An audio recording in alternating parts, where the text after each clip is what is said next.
Javerim y Javerot, Shalom. El regreso del COVID-19 a Israel en su versión Delta.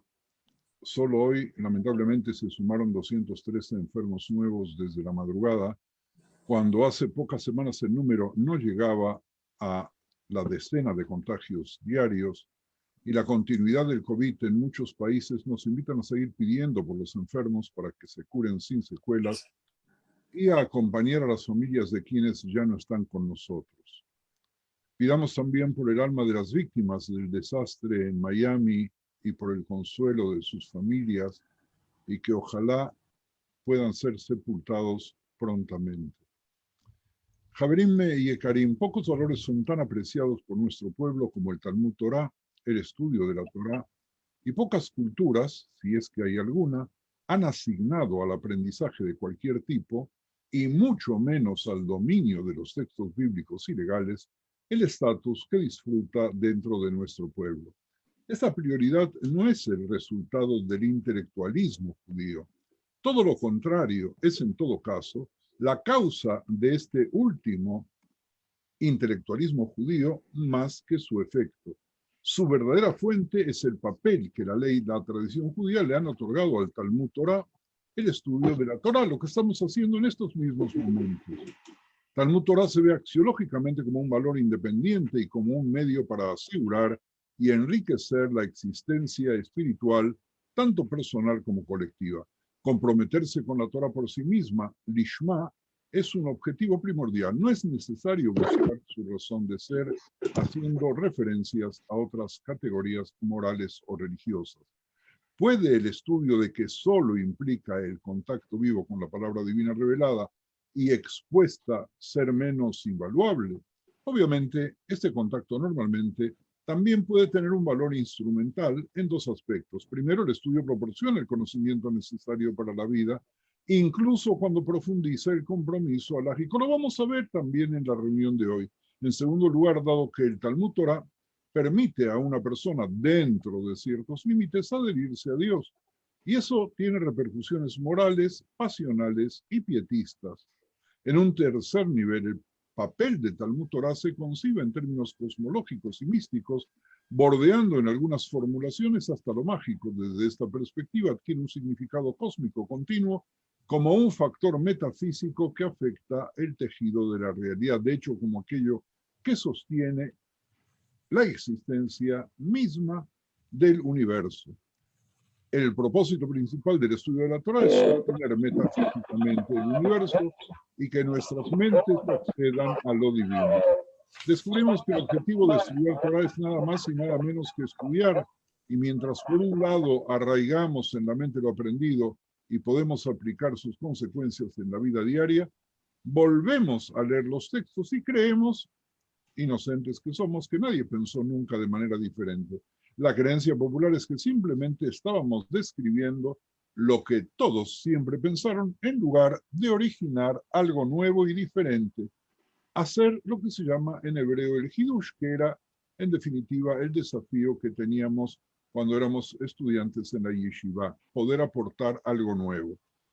Aclarado este concepto que nos guía, vamos a saludar al rey David para presentaros el mismo relato que ya conocimos, con variantes surgidas de otras fuentes. Nuestro objetivo es convertir el estudio también hoy en Sha'ashua, placer, agrado, alegría, complacencia, diversión, distracción, divertimiento y fundamentalmente placer.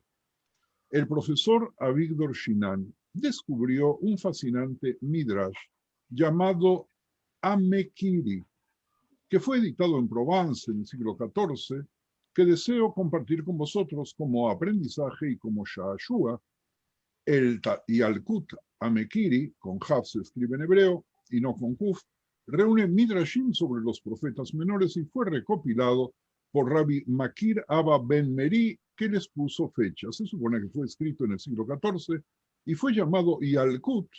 ¿Qué quiere decir? Y al llamamos nosotros también a la mochilita de los alumnos, porque reúne midrashim dispersos, tomándolos de la Mishnah, la Tosefta, de Talmud Yerushalayim, del Yerushalmi, ¿verdad? El idioma es arameo, que se hablaba en la Galilea, me estoy refiriendo ahora a la Mekiri, el arameo babilónico y el hebreo, y no siempre es fácil de descifrar. Según este Midrash y el Mekiri, después de tener 6 hijos, ya habíamos visto esto, Javerim, pero vamos a ver la segunda versión, o la tercera, o la cuarta, la que presenta el profesor Shinan a partir de este nuevo Midrash que, insisto, se descubrió hace muy, pero muy pocos años. Ishai dejó de ejecutar el mandamiento de Pururbu, de crecer y reproducirse, de ser fructífero y multiplicarse, y se mantuvo alejado de su esposa Nitzebet durante 3 años. Dice el Midrash Amekiri, en su corazón estaba secretamente enamorado de la doncella de su esposa. Quizás por eso se separó de Nitzebet. Nadie puede saberlo. Un día, al no resistir la tentación, le reveló a la doncella sus sentimientos y le pidió que se preparara para él esa noche. Molesta, la criada se volvió hacia su ama y le contó sobre la incidencia del marido, sobre la insolencia del marido. No estamos seguros de cómo se escribe o se escribía mitu en el ibrit del Tanaj, pero Nitzebet eligió la forma antigua de lidiar con maridos descarados. Le ordenó a su criada que se preparara, que se bañara, se adornara y que lo esperara en su cama. Luego, justo antes de que él entrara, dejaron la tienda en la oscuridad y lo cambiaron, un truco conocido ya con Rachel y Lea, con Tamar y Yehuda y también en otros casos. Nitzebet concibió esa noche con Ishai. ¿Y a quién concibió? Concibió a David. Pero Ishai estaba seguro de haber tenido relaciones sexuales con la criada, por lo que consideraba bastardo al hijo que llegó 9 meses después. Como ya sabemos a partir de otros midrashim, los únicos que sabían la verdad de lo que había sucedido esa noche eran la madre de David y su criada. Por lo tanto, David, rey de Israel, creció como un hijo inferior en una familia rica y digna, una oveja negra cuidando ovejas. Entonces vino Shmuel y lo convirtió en el líder sobresaliente, que era un líder a quien la lata de gusanos en su espalda, nos acordamos, ¿verdad?, pesaba lo suficiente como para dejar su hogar, separarse de las ovejas y liderar una nación, y el resto es historia. Ahora podemos entender que la lata de reptiles o de gusanos o el bolso con gusanos que llevaba en su espalda no venía de tan lejos como apostamos aquí en nuestro grupo hace tan solo pocos días, sino que la referencia talmúdica se debe fundamentalmente a su propio nacimiento. Detengámonos para ver la dinámica de las interpretaciones y de qué manera, si nos quedamos con una sola interpretación, perdemos el lujo y placer del aprendizaje, máxime si únicamente leemos la traducción del texto al idioma que hablamos, pero que no es el hebreo.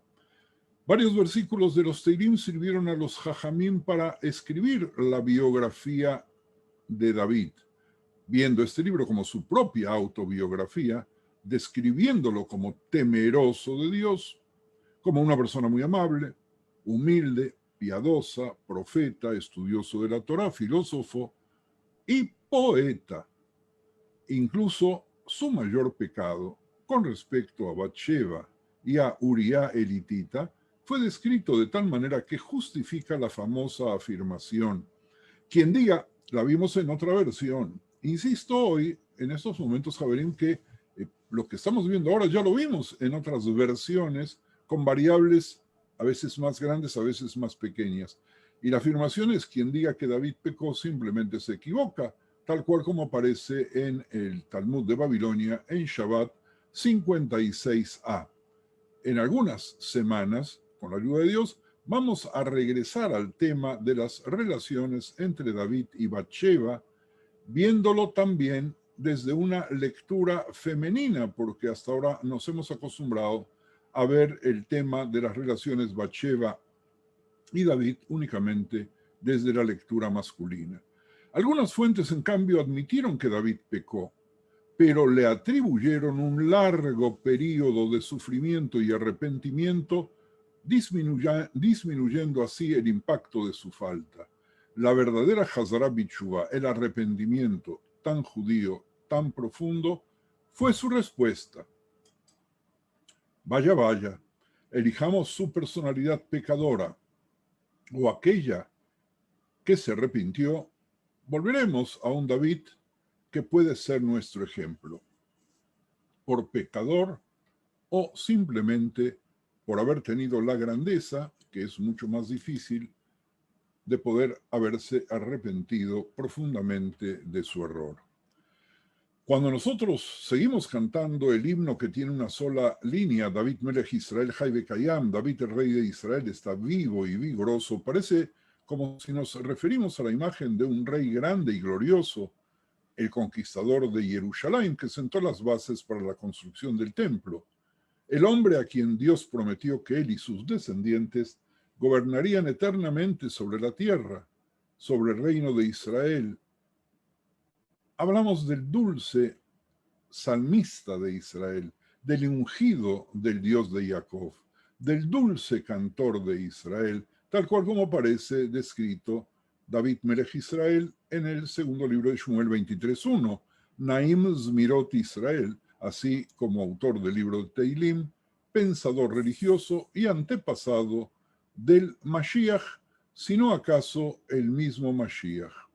El David bíblico ya es un individuo multifacético, retratado de diversas formas en los libros de Teilim y Divrei Yamim y por los profetas, e incluso sobre las historias de Shmuel y Melahim, lo describen de muchas maneras diferentes. Sin embargo, el personaje predominante que emerge de estos dos libros históricos es el de un David guerrero duro, un hombre de juicio y un estadista astuto. David de los libros de Shmuel no tuvo reparos en servir en el ejército filisteo. Cometió, como ya sabemos, los mayores pecados, adulterio y asesinato, y no pudo educar a sus 3 hijos mayores, pero en la memoria colectiva y la imaginación del pueblo de Israel, el carácter de David desarrolló dimensiones fantásticas, llegando a ser casi igual a Moshe, el hombre que nos entregó la Torá, el primer profeta y el más humilde de todos los seres. David se convirtió en una persona cuya espiritualidad claramente superó sus dimensiones humanas, mundanas, tal cual como lo vemos en los textos. El rey David tendría que afrontar muchas más pruebas hasta que toda la nación lo reconociera como el nuevo monarca en sustitución del rey Shaul. Durante su periodo y durante toda su vida hasta su vejez, el rey David enfrentó muchas pruebas. Muchas de sus cualidades positivas, ya lo sabemos, Javerim y Javerot, fueron heredadas de su padre, hombre ilustre, Ishai, por quien se le llama con cariño y respeto David ben Ishai, el hijo de Ishai, pero fue indudablemente de su madre que el joven David absorbió la fortaleza y el coraje para enfrentarse a sus adversarios.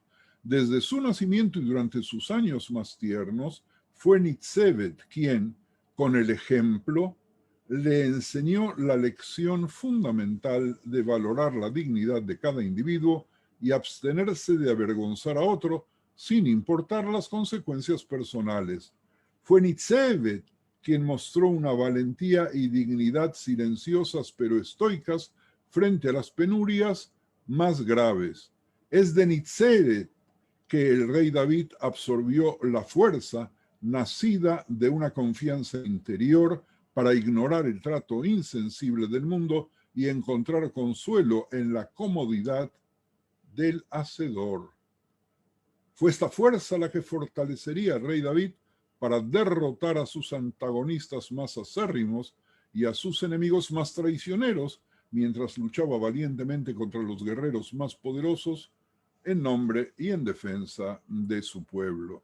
Nitzevet le enseñó a su hijo pequeño a encontrar la fuerza para seguir el camino de sus convicciones internas independientemente de la crueldad que necesitaría. Su muestra de confianza en Hashem, de que se haría justicia, le dio a David la paz interior y el consuelo que necesitaría una y otra vez para enfrentar los formidables desafíos de su vida. En lugar de sucumbir a sus aflicciones, en lugar de convertirse en el individuo que fue rechazado por sus verdugos, David aprendió de su madre a pararse orgulloso y digno, sintiendo consuelo al comunicarse con su Creador. Nitzebe también le demostró a él la necesidad de audacia en el camino correcto. Cuando la situación lo requiera, se debe tomar riesgos personales. Sin su acción audaz al tomar el lugar de su sirvienta esa fatídica noche, la gran alma de su hijo menor David, el antepasado del Mashiach, nunca habría descendido a este mundo. Miren ustedes cuánto se puede aprender también de un Midrash que nosotros, y yo entre muchos otros, mucho caso no le hacemos para poder estudiar fundamentalmente las verdades históricas, pero que sí nos sirven para que podamos aprender también hasta el día de hoy cómo debemos comportarnos. El Midrash nos trae enseñanzas a todos derivadas de las acciones de David. David así sigue vivo, Jai, en nosotros. Los Teilim conmovedores compuestos por el rey David en sus horas de mayor necesidad describen elocuentemente su sufrimiento y su angustia, así como su fe y convicción. El libro de los Teilim nos da una voz a cada uno de nosotros y se ha convertido en el bálsamo para aliviar muchas heridas personales y colectivas. No es casualidad que hasta el día de hoy se sigan organizando cadenas para pedir a Dios por la vida de personas cuyo destino está sellado y que todos los que leen el capítulo de Teilim saben que no va a vivir mucho tiempo. Sin embargo, leemos Teilim con emoción y Teilim con devoción, uniéndonos a los demás con la voz y en la voz y en el sentimiento de nuestro rey David. Miren, Javerim y Javerot, muchas voces se entrelazan con la de Nitzebet, con la del rey David y con todas las voces de aquellos pasados y presentes que han experimentado un dolor injustificado al suplicar a nuestro Hacedor por ese tiempo, cuando el hijo descendiente de David marcará el comienzo de la era de la redención y la verdadera justicia impregnará la creación. Miren, Javerim, presten atención. Y cuando David entró a la casa de baños, damos vuelta a una página, pero no más. Y cuando David entró a la casa de baños y se vio de pie desnudo, dijo: ¡ay de mí! Estoy desnudo sin ninguna mitzvah. Pero una vez que recordó la mitzvah de la circuncisión que estaba en su carne, su mente se tranquilizó, ya que se dio cuenta de que tenía la compañía de esa mitzvah. Después de salir de la casa de baños, recitó una canción sobre la mitzvah de la circuncisión, como se dice en el versículo al músico principal sobre Sheminit, Salmo de David. Salmos Teilim 12, versículo 1. Esto se interpreta como un salmo sobre la circuncisión que se dio para que se realizara en el octavo Bashemini, día de la vida del bebé. Este relato tan simple que hace una interrelación entre los sucesos nimios y mínimos de David, reales o creados a su medida, se transforman en poesía. Y cuando leemos el Teilim sobre Shminit, no prestamos atención a lo que acabo de decir, pero eso lo trae la Gemara en Menachot 43b. Hay que ser muy capaz de escribir un diario de la vida en poesía y con un estilo tan especial que se pueda convertir en plegaria por todos los demás. Miren, Javerim, la Gemara nos enseña que David es el que creó la costumbre, que luego pasó al Shulchan Aruch, de decir todos los días 100 brajot. En una baraita se enseña que Rabbi Meir diría: una persona está obligada a recitar 100 bendiciones todos los días, como se dice en el versículo, y ahora Israel, que en hebreo ma, exige el Señor tu Dios de ti, tal cual como aparece en Devarim 10:12. El rabino Meir interpreta el versículo como si en lugar de ma estuviese escrito Mea. Esto aparece en Menajot 43b. Estas Mea quiere decir 100. Estas 100 bendiciones fueron, por lo tanto, instituidas por el rey David en medio de una plaga. El rey David vio que había 100 personas muriendo todos los días. No tenía idea de por qué todos estaban muriendo, por lo que investigó el asunto con santa inspiración y para detener la plaga estableció que todos deben bendecir a Dios 100 veces por día y de hecho los moribundos dejaron de serlo y retomaron la vida.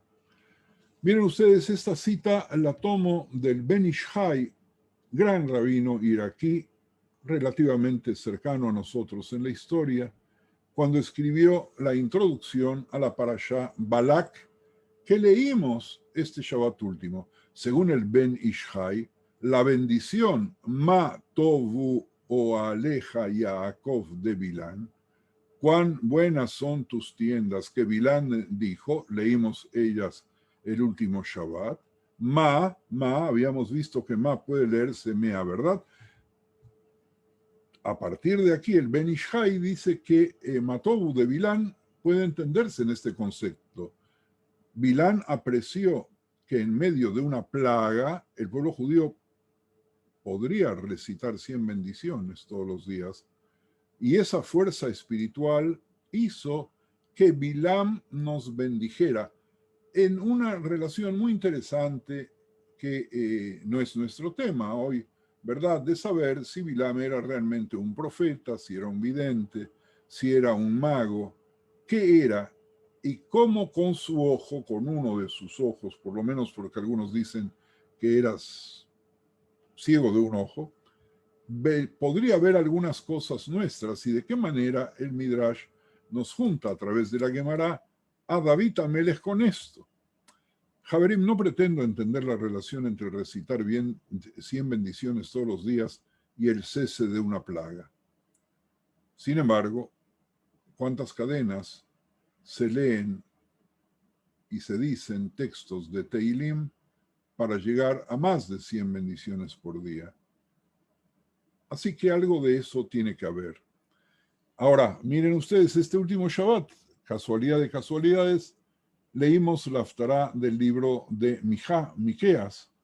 Él te ha dicho lo que Ma es bueno y Ma que Hashem busca para ti. Solo para hacer justicia y amar el bien y caminar modestamente con tu Dios, dice Mijá 6:8. Él te ha dicho que Mea es bueno y Mea Hashem te busca para, no en vano, no porque Dios necesite de las bendiciones, sino que a través de ellas vamos a aprender a hacer justicia y amar el bien y caminar modestamente con tu Dios. Esta misma palabra Ma es la fuente de una enseñanza en el Talmud de que todos los días se requiere que un judío recite 100 bendiciones. Fíjense en ustedes que es aparentemente fácil porque la amidá que se dice en Shaharit, Minjá y Arbit, multiplicada por 3, es decir, 19 por 3, casi nos acerca a ello. Pero en Shabbat y en fiestas tenemos solamente 7. 7 multiplicadas por 3, la cifra se reduce, a lo cual es muy importante que en Shabbat aumentemos las bendiciones, comamos frutos diferentes y hay muchas costumbres entre nosotros de cómo servir la mesa para tener posibilidades de decir más bendiciones. Entonces, una persona está obligado a recitar 100 bendiciones todos los días, porque así dice el versículo, y ahora Israel, que Ma, exige el Señor tu Dios de ti. Y el rabino Meir interpreta el versículo como si dijera Mea, 100 en lugar de Ma. Ben Ish Hai les decía que no es muy lejano a nosotros. Había nacido en 1835 y falleció en 1909. Conecta esta enseñanza talmúdica sobre nuestra responsabilidad presente de recitar 100 bendiciones todos los días para convertir la bendición de Bilam en una verdadera bendición. Cuando Bilam miró al pueblo y exclamó Ma Tobu, en realidad estaba refiriéndose proféticamente a un momento futuro y alabando las acciones de una futura comunidad judía en respuesta a una plaga. Perdón.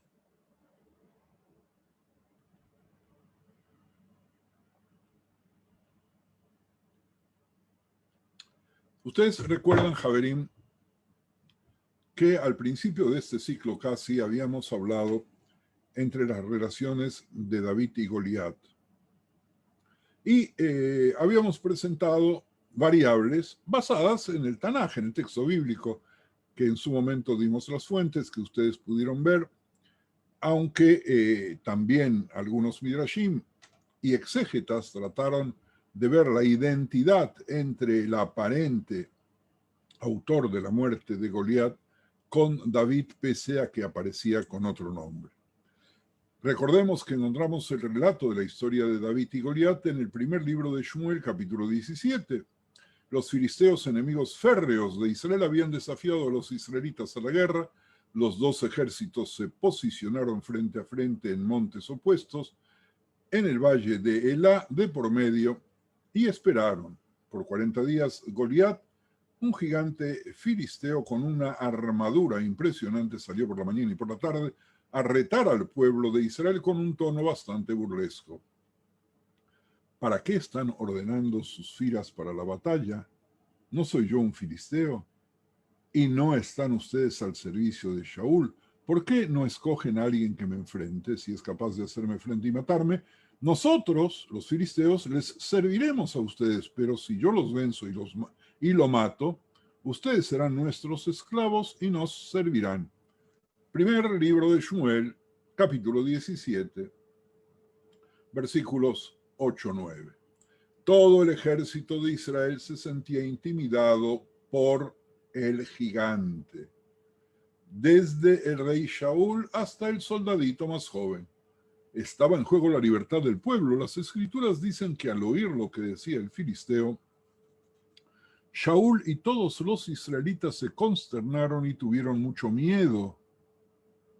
Tantas veces escuchamos a un gigante de plomo y tenemos miedo, ¿verdad? A veces el miedo es real porque no sabemos cómo enfrentarlo y cómo enfrentar al gigante.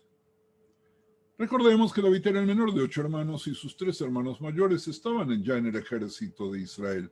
Como habían pasado ya 40 días, Ishai, que ya era una persona mayor, le pidió que fuera al frente de batalla a llevar algo de comer y a ver cómo estaban sus hermanos. Le pidió a David. David era el pastorcito que ya sabemos, así que dejó a otro pastor encargado de sus ovejas, fue al frente de batalla y se encontró con la situación en la cual cada ejército en su monte, el valle de Elá en el centro y Goliat desafiando a los israelitas a viva voz. También escuchó que aunque Shaul ofrecía un buen premio al que se atreviera a pelear, el número de voluntarios era sorprendentemente bajo. Tan bajo que equivalía exactamente a 0. David se indignó. ¿Quién se cree ese filisteo pagano que se atreve a desafiar al ejército del Dios viviente? En las palabras de las Escrituras, la dicotomía marcada por David no es quién se cree ese gigante frente a cualquier soldado nuestro, sino que el pagano en nombre de sus dioses está desafiando al Dios viviente por el cual nosotros tenemos que salir a defender su buen nombre. Algunos que lo oyeron fueron a donde estaba Shaul y este citó a David. Hablaron un rato y David logró convencer a Shaul para que le permitiera enfrentarse a Goliat. ¿Cuál fue su razonamiento? Que Dios lo había librado varias veces de animales salvajes y él confiaba en que Dios lo libraría también de Goliat.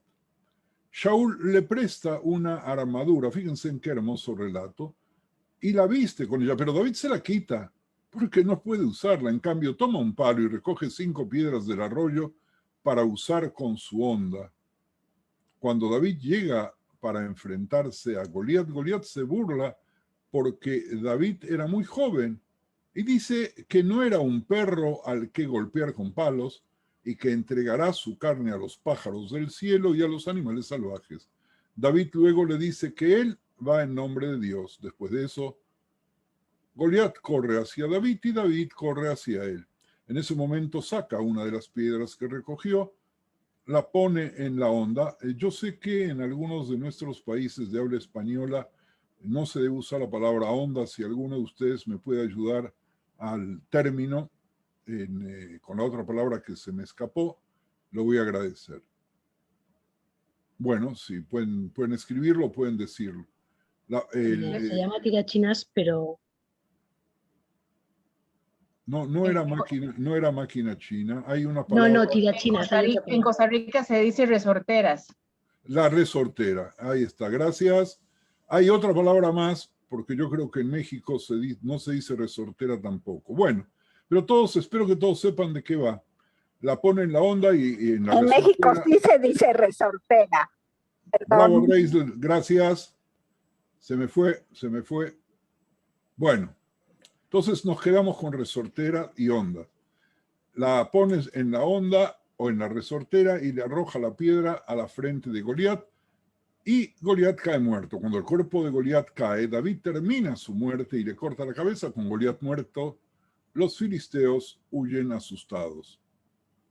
Y sigue la historia, ¿verdad? Los israelitas persiguen a los filisteos mientras mueren uno por uno en el camino de Sha'araim y logran destruir el campamento filisteo. Cuando regresan, David lleva la cabeza de Goliat hasta Jerusalén y Shaul le pregunta a Abner sobre el padre de David, pero Abner jura que no lo sabe y luego David le dice que su padre es Ishai. Según este relato, hasta ese momento Shaul no sabía quién era ese niño que era un pastor. Después de terminar de hablar con Shaul, se hace amigo del hijo del rey, de Jonatán, quien le regala las prendas que llevaba Shaul, se queda con David y ya no le deja regresar a su casa, y David tiene tanto éxito en cada misión que Shaul le otorga un alto rango entre el ejército israelita, donde es muy querido. Después de ganar una batalla contra los filisteos, David regresa y es muy aclamado por las muchachas. Entonces Shaul comienza a sentir envidia de David y se ganó demasiado odio hacia él, ya que él era el nuevo ungido por Dios. Cuando Shaul es torturado por el espíritu maligno, se prepara para lanzarle una jabalina a David, y cuando David toca el arma para calmarlo, Shaul intenta lanzar la jabalina hacia él 2 veces, pero David, joven y atleta, la esquiva. Shaul luego lo pone al mando. Ya vimos nosotros hasta el cansancio la personalidad del rey Shaul. Y David tiene éxito en todos los objetivos militares y se comporta con rectitud, que eso es lo más importante. Shaul prometió darle a su hija mayor Meiraf como esposa si seguía siendo un valiente guerrero que lucha por Dios, pero David se negó y cuando Meiraf debía haber sido entregada a David, ella es entregada a Adriel de Abel Mejolá. Javerim y Javerot, vamos a hacer una pausa de no más de 5 minutos para poder continuar desarrollando nuestro tema de hoy. Si alguno de ustedes quiere hacer algún comentario, alguna pregunta o alguna oposición. Javerim, el que quiera, haga señas.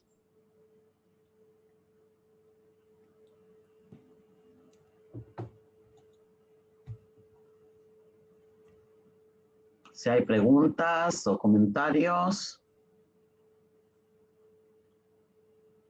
Raf, te vamos a dejar seguir. Ok.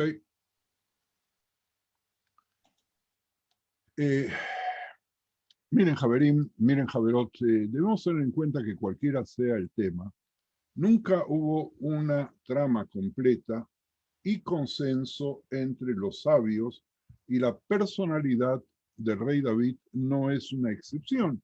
¿Qué es lo que hoy me propuse mostrarles?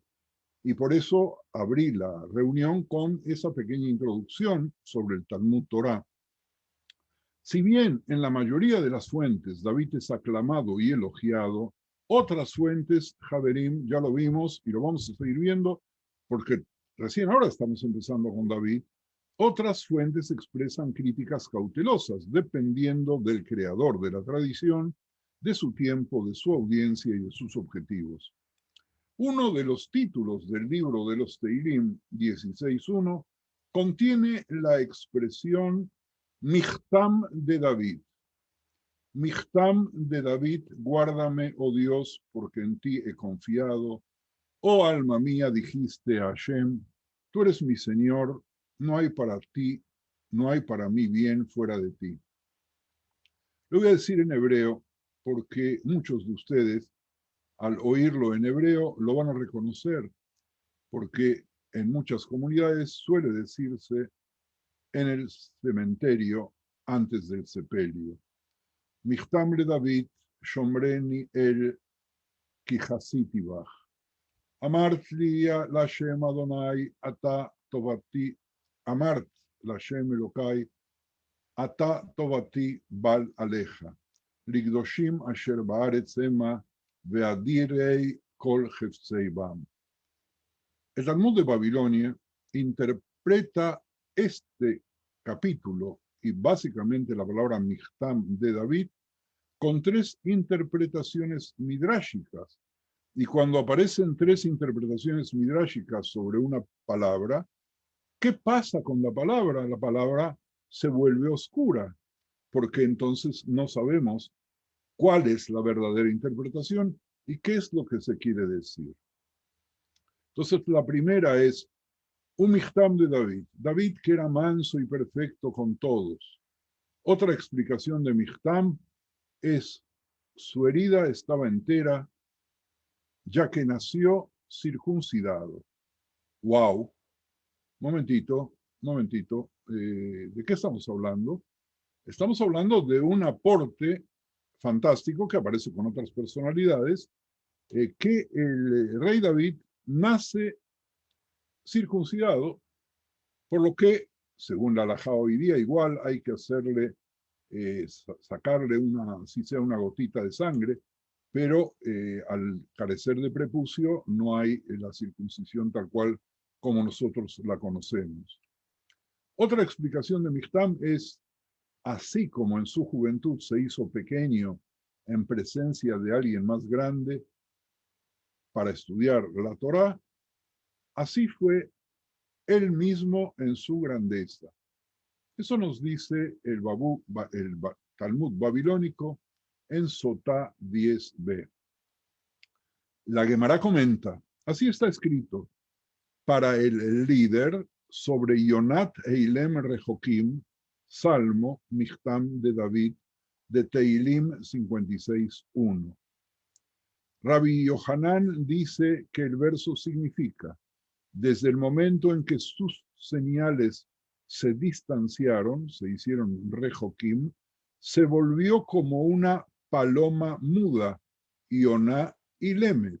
Y la frase, un salmo, Michtam de David, significa aquel de quien David surgió, ya que era modesto, maj e impecable, tam con nosotros, con todos. Alternativamente, Michtaf indica que Macató, el lugar de su cuerpo, que había sido requerido para ser herido, para provocarle una macá, estaba completo, tamá, es decir, que David nació circuncidado.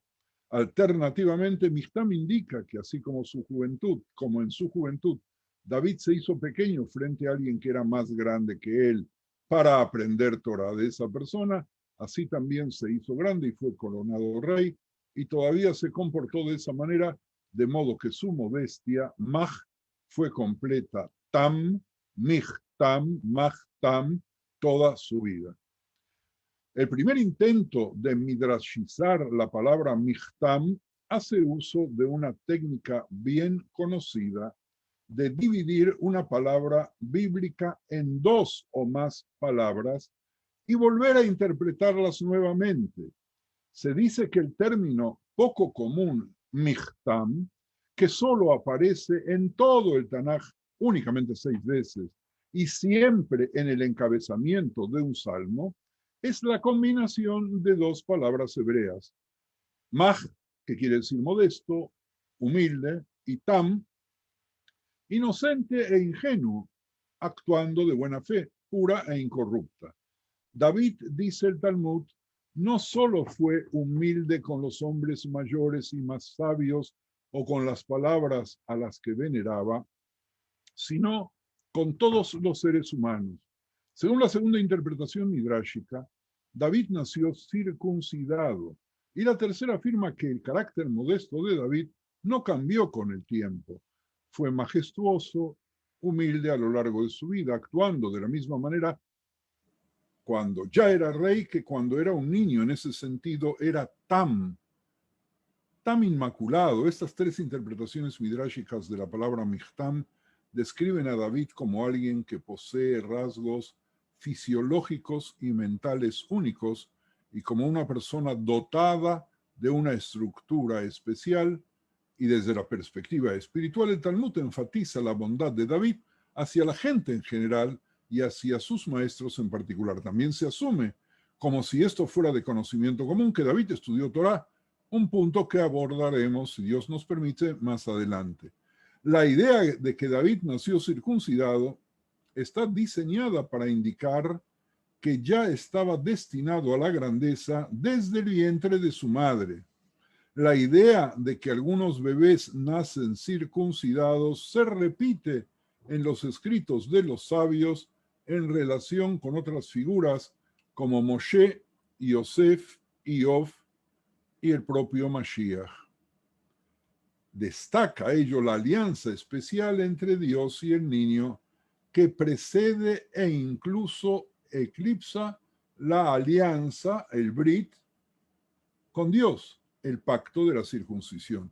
Pero cuando David hace su primera aparición en el libro de Shmuel, ya es un joven independiente cuyo padre lo envía como mensajero al campo de batalla, como vimos hace un ratito, como ya habíamos visto que ya no era tan joven tampoco, y un pastor que había luchado contra las fieras, como aparece en el primer libro de Shmuel, capítulo 16.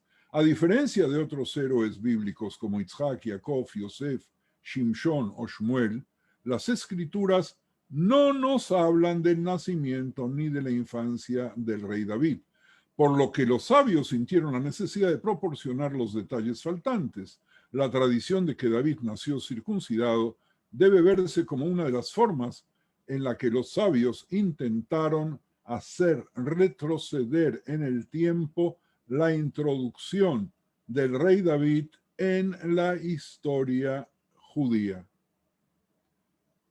Y estoy mirando el reloj y voy a decirles algo más, porque sí quiero que sigamos en el Shashua. Supongo que alguno de ustedes no había escuchado hasta hoy que el rey David nació circuncidado, al igual que Itzhak, Jacob, Yosef, Shimshon, Shmuel, etc. Miren, hay un midrash fantástico que es un ejemplo muy interesante de las afirmaciones sobre la personalidad de David, y es la afirmación que Adam Arishon, el primer hombre, renunció a unos años de su vida por el amor de David. Oigan, Javerim, Adam renuncia a la cantidad de años que tenía que vivir para que pueda vivir David, como si él supiese o como si él tuviera el poder, como ser humano, de renunciar a parte de la vida y trasladársela y regalársela a otro. Esta literatura fantástica tiene el objetivo de hacernos pensar profundamente de una manera muy especial y calificar a David dentro de las contradicciones que estamos viendo entre sus cualidades y sus defectos en una esfera superior fantástica. Les relato. Cuando Adam Arishon fue advertido sobre el fruto prohibido, se le dijo, porque el día que de él comieres, ciertamente morirás. Todos conocemos este versículo de Bereshit 2:17. Una advertencia que prima facie no pareció materializarse. ¿Por qué? Porque en el momento en el cual él comió, no murió. Adán siguió viviendo después de cometer el pecado.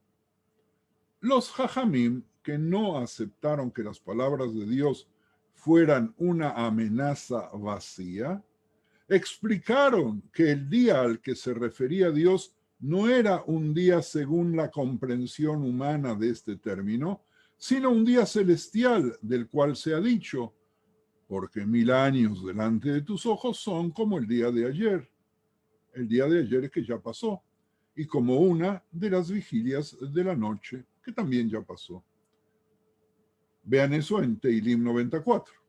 Según esta interpretación, Adam Arishon iba a vivir otros 1000 años humanos. Pero la Torá nos dice que vivió solo 930. Es decir, Adán debió haber vivido 1000 años humanos, pero vivió únicamente 930. Bereshit 5:5. Por tanto, poseemos esta tradición misteriosa. En cierta medida, David estaba en deuda con Adán por su vida. David estaba en deuda con Adán por su vida, porque los 70 años que vivió el rey David fueron 70 años que le permitían, en los años humanos, vivir, le hubieran permitido vivir a Adán. Al principio, a David solo se le habían asignado 3 horas de existencia. Cuando Dios hizo que todas las generaciones futuras pasaran en revisión antes de Adán, le suplicó que le diera a David 70 de los 1000 años destinados a él. Y se redactó una escritura de donación firmada por Dios y el ángel Metatrón. Yo quiero suponer que ahora a las 21:17 hora de Israel ya se han despertado, ¿verdad? En esta tradición, los 70 años de David en la tierra, ver el segundo libro de Shmuel 5, versículos 4-5, le fueron asignados de una manera muy especial. Poco después de la creación del mundo, Adam Arishon fue presentado a uno de los más importantes de sus descendientes e hizo todo lo posible para darle a David una vida sustancial, de modo que David pudiera cumplir las funciones vitales para las que estaba destinado. Y aquí tenemos nosotros una unión en esta fantasía fantástica entre Adán y David. Incluso en ausencia de una explicación de por qué a David se le dio originalmente solo 3 horas de vida, está claro que los Jajamim que crearon esta tradición estaban intentando conectar al progenitor de la raza humana con uno de los miembros más prominentes de sus descendientes, como si dijera que la maldad de Adán fue finalmente enmendada por David, y las vidas de Adán Arishon, de Adam Arishon y de David Amelech se complementan entre sí. También se puede decir que esta tradición asume que David Amelech es el futuro Mashiach y por lo tanto conecta al primer ser humano con el representante de lo que es la coronación, de la liberación y de la Geulá, tras lo cual ya nada tiene importancia. Fíjense ustedes, muy interesante esto. Y otro ejemplo de la tendencia a complementar esta tradición, habla que David es el futuro Mesías. Y en la biografía de David antes de la unción, y con eso indica el mérito de su destino, es la historia de una profecía que David hizo cuando era niño. Y dice así: cuando David era joven solía profetizar y decía: yo estoy destinado a arruinar las moradas de los filisteos y a matar a un gran hombre de entre ellos llamado Goliat, y edificaré el templo de Jerusalén. Lo mismo se aplica a una descripción detallada de la obra de David como pastor de su padre. Hashem prueba al justo, pero al malo y al que ama la violencia, su alma los aborrece. Escrito de David en Teilim 11:5. ¿Con qué lo prueba? Lo prueba cuidando rebaños. probó a David a través de las ovejas y lo encontró un buen pastor. Como se dice, eligió a su siervo David y lo sacó de los apriscos, su redil, su majada. En Teilim 78, 70, eligió a David, su siervo, y lo tomó de las majadas de las ovejas. David solía detener a la oveja más grande para que no salga antes de las más pequeñas, sacando primero las más pequeñas para que puedan pacer en la hierba tierna, y luego dejaba que las ovejas viejas se alimentaran de la hierba ordinaria, y por último daba permiso a salir a las ovejas jóvenes y lujuriosas para que se comieran el césped más duro. Entonces Dios dijo: el que sabe cuidar de las ovejas, dando a cada uno el cuidado que se merece, vendrá y cuidará a mi pueblo, como dice, de seguir a las ovejas que maman lo trajo, para ser pastor de Jacob su pueblo. Vean ustedes Teilim 78, 71. Detrás las paridas lo trajo, para que apacentase a Jacob su pueblo y a Israel su heredad. Jabrim, todo esto está tomado del Midrash Shemot Rabbah 2.2. Las habilidades del pastor real y bondadosa que cuida de su rebaño evidentemente dan fe de su capacidad como líder de su pueblo.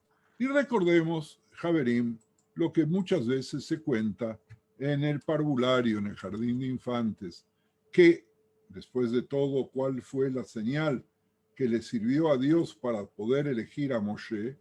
Nada más y nada menos, que verlo cómo actuaba como pastor.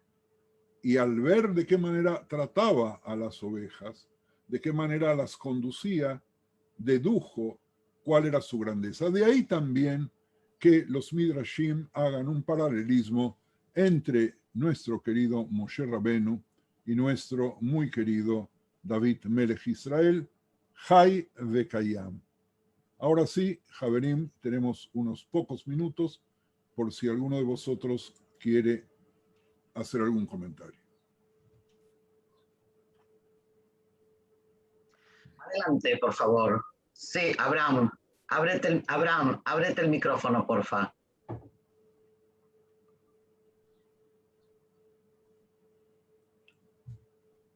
Perdón. Ahí está. Rab, ¿Ahora me escuchan? Sí, perfecto, Abraham. Bueno, primero saludarlos, una alegría total de verlos. Y segundo, me viene a la memoria ahora lo que Hieras dice con respecto a las ovejas. Mixtón dice, habló de Mixtán de David y todo eso, pero a mí me viene a la memoria Mismor de David, Hashem Roilo Exal Binoteshi Arbitzeini. Dios es mi pastor. Y de ahí surge todo lo demás. ¿Escucharon a Breimele en su voz preciosa, en su comentario? Sí, claro. Sí, bien. Gracias, Abraham. Enseguida volvemos con eso. Shlomo. sí, ¿qué tal? Buenas tardes a todos. ¿Qué tal? Especialmente, querido Rab, querida Ethel. Muchas gracias por las enseñanzas. Hay una pregunta que yo realmente supe. Por un lado, que siempre escuché esta pregunta y no sé cómo manejarla. Por un lado dicen que el que dice que David pecó en su vida con el famoso tema de Bathsheba, no entendió la Torá, no entendió absolutamente nada.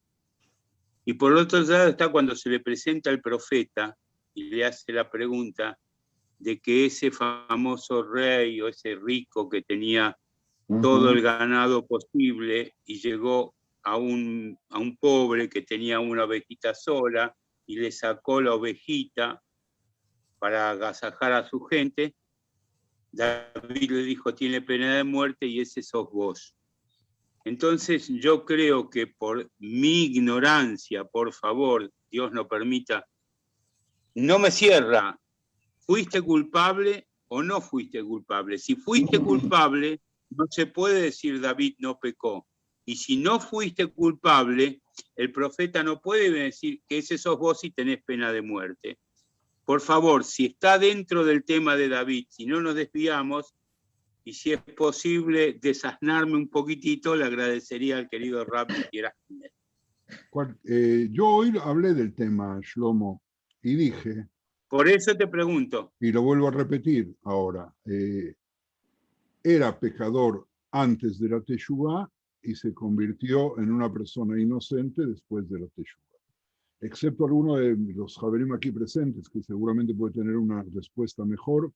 Esa es la respuesta que yo adelanté antes de tu pregunta hace unos minutos. Perfecto, pero si una persona, entonces vamos a seguir la ilación que yo seguía.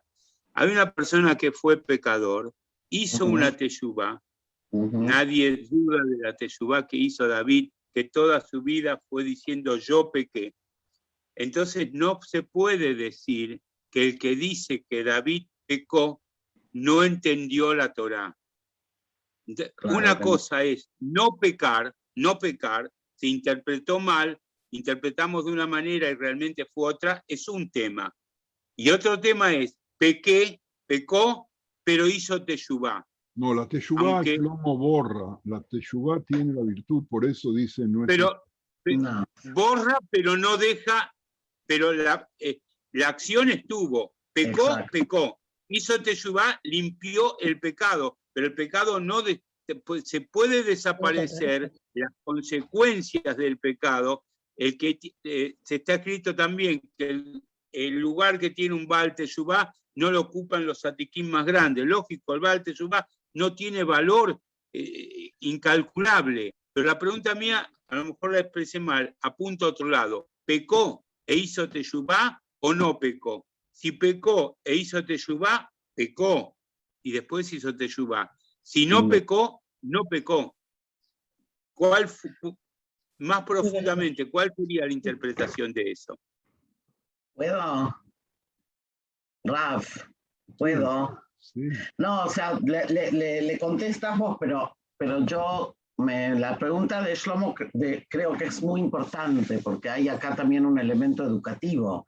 O sea, y creo que Shlomo hace referencia también a que en la Gemara se habla de esto, de que no se puede decir que David pecó, pero es una opinión, Shlomo. Por otro lado, está claro que hay teshuvá, o sea, y está claro que David no construye el templo, y está claro que el hijo muere.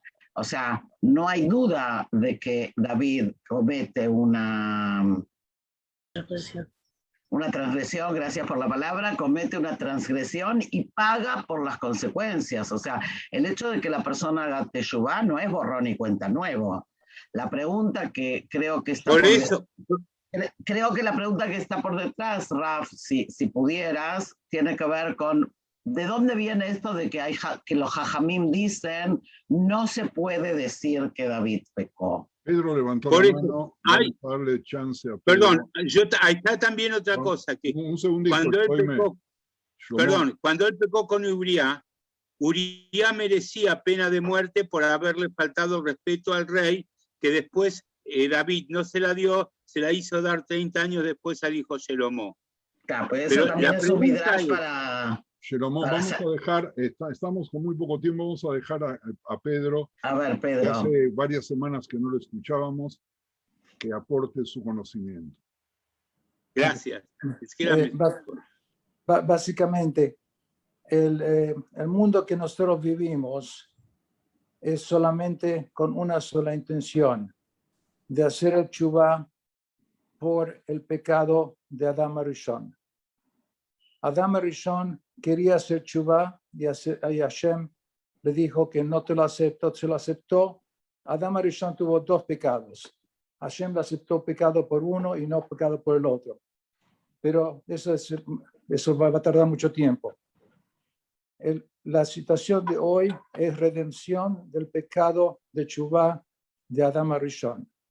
Adam Arishon fue dicho de que él no va a hacer teshuvá, pero sus hijos van a hacer teshuvá. ¿Quién es el hijo que va a hacer teshuvá? Dice de que si él quiere, David Amelech y sus descendientes van a hacer Teshuvá por él. Entonces Adam Rishon le dio de su propia vida 70 años a David para que pueda hacer Teshuvá. David Amelech es una creación de Adam, es parte de la vida de él. Y él dio creación a David Amelech de su propia vida, como si fuera él mismo que va a hacer Teshuvá. Eso por un lado. Por otro lado, la Torah dice de que Odom Ra Menuro, nosotros nacemos malos. Cuando nosotros nacemos, tenemos solamente Yetzer Hara, dice la Gemara. Y después, a los 13 años, viene el Yetzer Tov. ¿Qué es lo que esto significa? Significa que intrínsecamente los seres humanos son malos. Y nosotros estamos acá para hacer Teshuvá. El Tzadik Gamur, como dijiste vos, de que no es tan grande como el Baal Teshuvá, es porque el Tzadik Gamur no existe. Por eso la Gemara dice, la Mishnah dice, de que el Tzadik Gamur es menor que el Baal Teshuvá, porque no existe Tzadik Gamur. Nosotros nacemos todos malos, todos hacemos pecados. Y la grandeza del ser humano es poder hacer Teshuvá. Y David representa esta parte. Y hay una tercera respuesta. Y la tercera respuesta es la famosa pregunta: ¿por qué David Amelech tiene que salir de Ruth, que era moabita? ¿Quién eran los moabitas? Moabita era Balak. ¿Quién era Balak? El Medrash dice de que Balak y la palabra Bilam y Balak, las últimas letras de Balak y Bilam y Balak es Amalek. Amalek era la parte, la conciencia de los judíos. Amalek representa a la parte, al Yetzer Hara, que dice que los judíos no son distintos que los demás. Nosotros somos iguales como los demás, somos malos como los demás. Que es verdad. Pero nuestro trabajo es mejorar. Por eso David Amelech, que es el Mashiach, representa, viene descendiente de Amalek, que representa para decir que somos todos malos como Amalek. Y tenemos que mejorarnos, y eso es lo que el Mashiach es, mejorar lo que somos nosotros, la parte mala, y tornarla en buena. Pedro, muchísimas gracias. Quiero solamente hacer redondear para todos nuestros amigos lo que aportó Pedro en el diálogo precioso que ha tenido con Shlomo hasta hace unos instantes, incluso explicando la parte de los 70 años de David. Javerim, vamos a recordar lo que dijimos al principio de esta clase. Al principio de esta clase explicamos cuáles son las múltiples facetas de la interpretación. Y vimos en el Sha'ashua cómo nuestros gigantescos sabios fueron tomando elementos pequeños que en ningún otro idioma, en ningún otro pueblo se tomarían. Desde la descomposición de las letras, desde la unión de las letras, desde el pensamiento fantástico de qué manera un nombre puede influenciar, de qué manera nuestros antepasados siempre están mezclados entre personas que son lo mejor de lo mejor y personas que son lo peor de lo peor, y está en nuestras manos tratar de superar aquellos errores que nos puso Dios en el camino, porque si no, no los íbamos a poder superar jamás y quedaríamos paralizados. Yo quiero completar lo que dijo Pedro con una frase de Tehilim. Ein tzadik asher lo yichatá. No hay un tzadik que no haya pecado.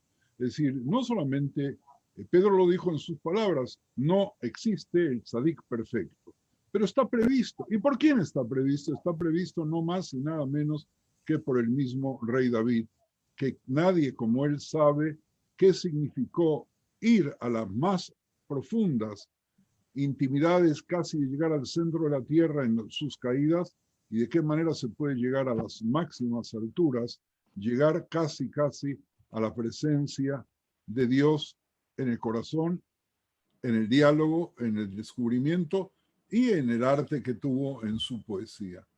Así que, Javier, si hay alguien más, estoy viendo el reloj. Perdón, hay 2 minutitos, menos de 2 minutitos para un macer muy lindo, 2 minutitos. Dale.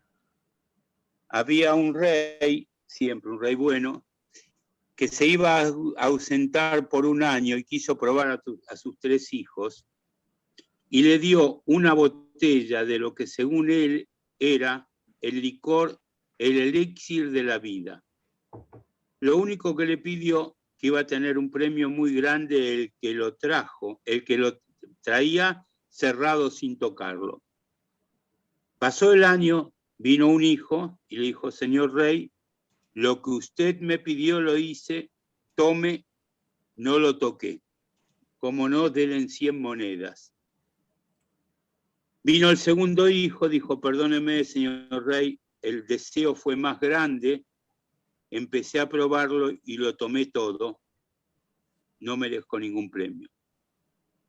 Vino el tercer hijo y le dijo: perdóneme, señor rey, la tentación fue muy grande, usted tenía razón, cuando lo probé, no existe algo mejor en el mundo, y llegué hasta la mitad.